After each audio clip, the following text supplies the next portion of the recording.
the hashtag #FreeVDM. Rufai, all loud, gone. What is going on with the EFCC at this point? Let me go back historically.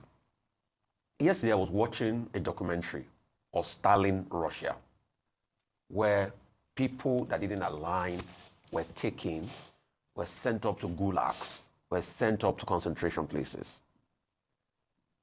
And I also remember the history of the Gestapo. The way and manner, the EFCC, or multi-agency, I'm now hearing from my investigation, did take VDM, was a Gestaporic style, and it's an aberration in a democracy. If you claim that you have petitions written against him, it is not you that you are the judge, executioner, and everything in the case. You let him have his day in courts. Today, you have violated his rights. You've kept him on there. And then some people will come and quote Akja. You've kept him on there for all these hours, passing the threshold of keeping people before you charge him to court. Till today, we've not had an official message out by the EFCC, which from my investigation, I discovered that it's a joint security body thing. Yes. It's not only the EFCC. And you were taken in that manner, blindfolded, pushed into a car in a Gestaporic style. We want to believe Nigeria is a democracy, but we don't believe so sometimes. We want to believe that the days of Abacha is long over, but we don't believe so sometimes. Because those days of Abacha was the days of rage in this country, where you watch what you said. But we don't believe so, because of what is happening in this country as we speak.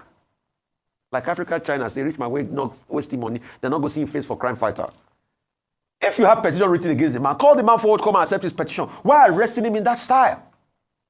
Until today, after many hours, the EFCC nor any government agency have not issued a statement. Yes, we've reached out to them. We have a right to hear from them. I have also reached out to the people I know in the EFCC. Yes. They've not issued a statement today. They've not issued a statement till now. So it is a very sad one for Nigeria. And the question is VDM today, who is next? When are they going to do right? In this is a country, we see how people violate the law and they move off. It's in this country we had Yaya Bello that could resist arrest. We are not saying, please don't investigate him based on petitions written. All we are saying is, do it in a clean way. That's it. And let the rule of law take its course. Let him have his day in court. All right, moving by. In the wake of all that drama, an old video of the late Afrobeat legend, Fela Anikulapo Kuti, during a tour with his Africa 70 band in Berlin in 1978, where he told the audience about what happens when you speak the truth, has gone viral. Let's take a look.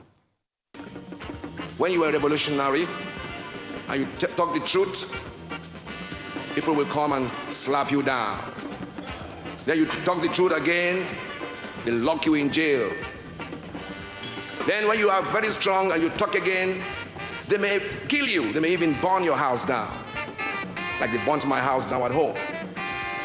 Now, when they burn my house finish, some friends who are very, Africans know they're very afraid of life. Hey, fella, yourself, don't talk the truth again. You see, they come and tell you not to say the truth again. Then I tell them, I say, them never hear anything at all. Then go hear, pansa pansa. Pansa pansa means they will hear more and more and more until they can hear no more, because the truth can never die. The late Afrobeat legend, the truth can never die. You always know that he spoke truth to power, and we're seeing that the Verydarkman also was following in his footsteps. Absolutely. Now, I mean, it's also important to put some historical context to what was happening in Berlin in Yes. 1978, yes. Because we know that that's before the fall of the Berlin Wall, Yes. and it was at the height of the Cold War, when there were tensions between the East and the West, Yes. communism, anti-communism, and so forth. It was a massive time, definitive moment Yes. in the global world order.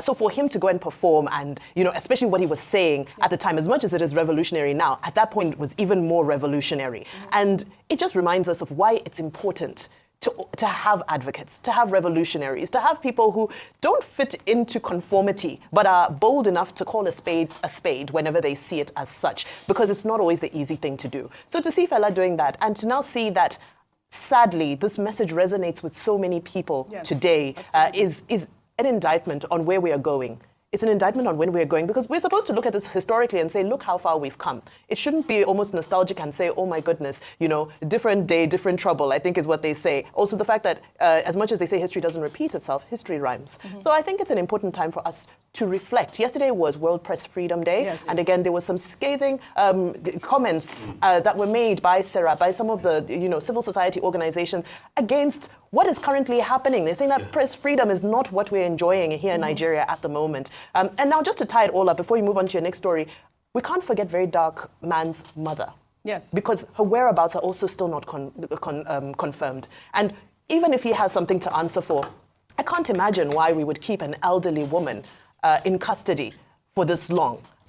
Because I don't believe she is the subject of any investigation. Well, I doubt that they arrested her. They say that her whereabouts is not that was over the weekend. Have they found her? Because I think even there was one of his brother that, you know, was at the scene. He has also been brought back. And in fact, even granted an interview. Back as well. Yeah, so I don't think there's anything. So I wanted to be sure about that. Yes, and thank you for highlighting that, actually. Femi Akinsoya.